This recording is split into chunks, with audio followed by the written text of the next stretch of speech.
Good morning, everybody. Praise the Lord and good morning. Welcome back to another Good Morning Grief devotion. It's your boy, Pastor Corey Allen Duncan Sr. So excited to have this wonderful opportunity to come to you today to lead you in a very special way in today's Good Morning Grief devotion. This is the daily grief devotion that is strategically designed to help you to navigate through your grief one day at a time. What is grief? I'm so glad you asked. Grief, my brothers and sisters, it is the natural and normal response, natural, normal, and necessary response to loss, change, and transition that results in the expressions of feelings and emotions. That grief is what you feel on the inside.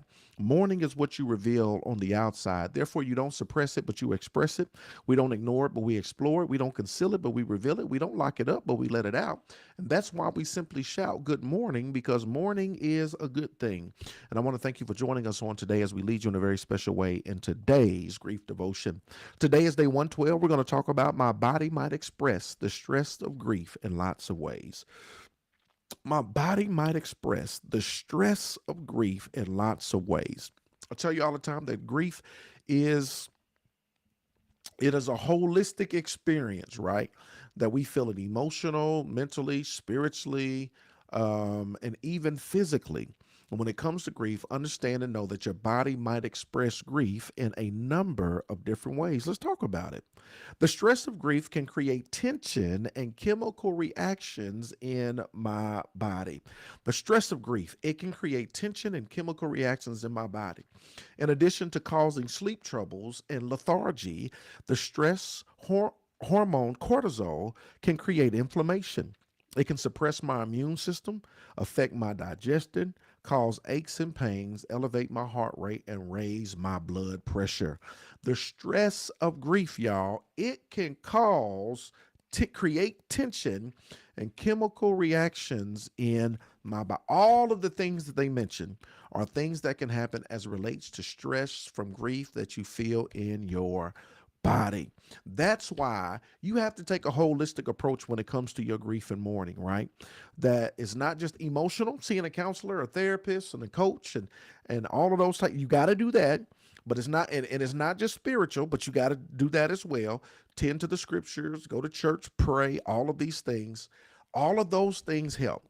But if you look at it in terms of a pyramid, if you got spiritual on top, if you got emotional on one end, the other end, emotional and mental on one end, the other end would be physical, right?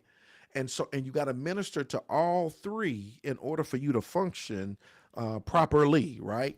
And so physical, it matters what you do. It matters what you eat. It matters what you consume. It matters exercise. It matters, right? It's stress. The body is dealing with stress. So what do? You relieve stress. You can go for a walk. You can work out. You can take a class. You can do something physical in nature that will help you to process and to navigate through physically through the grief that you're feeling, right? It matters what you eat. It was talking about inflammation and all these other things. Consuming foods that are uh, alive in the sense of fruits and vegetables, right? I was just thinking cows are alive. You can eat them, but now they got to be dead in order for you to enjoy that hamburger.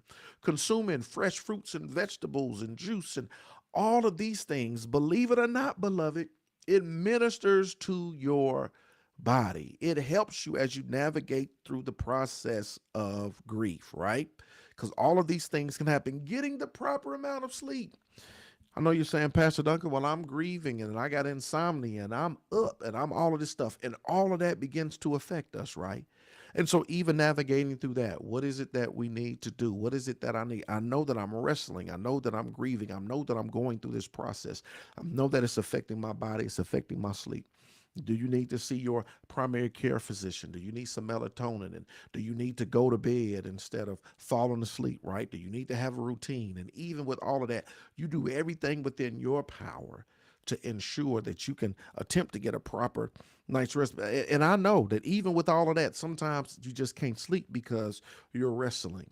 You can't sleep because of the pain you're processing. You're dealing with everything that you're going through, everything that you're thinking. Your mind is racing, right?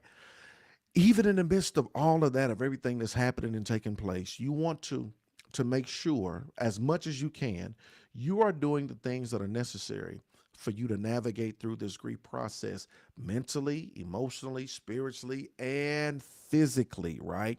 because these are some of the things that we have to deal with. Sleep troubles, lethargy, stress hormone, cortisol create inflammation, suppress my immune system, affect my digestion, causes aches and pains, elevate my heart rate, and raise my blood pressure, right?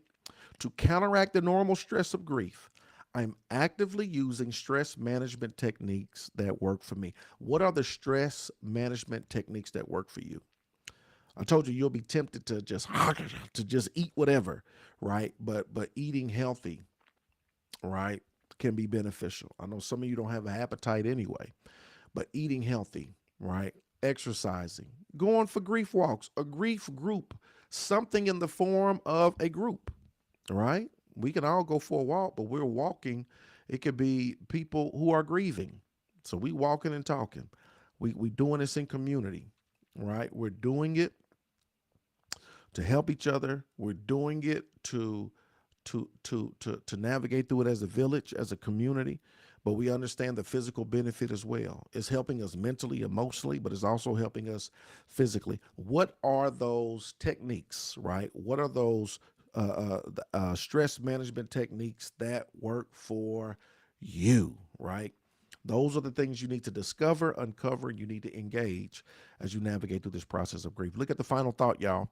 Whenever I feel stress, I immediately acknowledge it and then release it. Whenever I feel stress, immediately acknowledge it, and then you need to work to release it.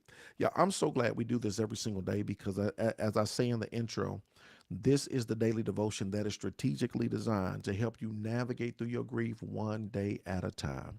And every single day, we are getting notes and nuggets and nudges to help us. We are getting tools, tips, and techniques that we can put in our toolkit that will help us to navigate through this thing called grief more effectively. Hope this has been a blessing to you. Look, if you are in the Indianapolis, Indiana area, come worship with us today at the City of Hope Community Church, 10607 East 56th Street. If you cannot, you can watch it virtual right here on this platform. Thank you, each and every one of you. I hope and pray this has been a blessing to you. I look forward to connecting with you again tomorrow. I love you with the love of the Lord. I'll see you soon.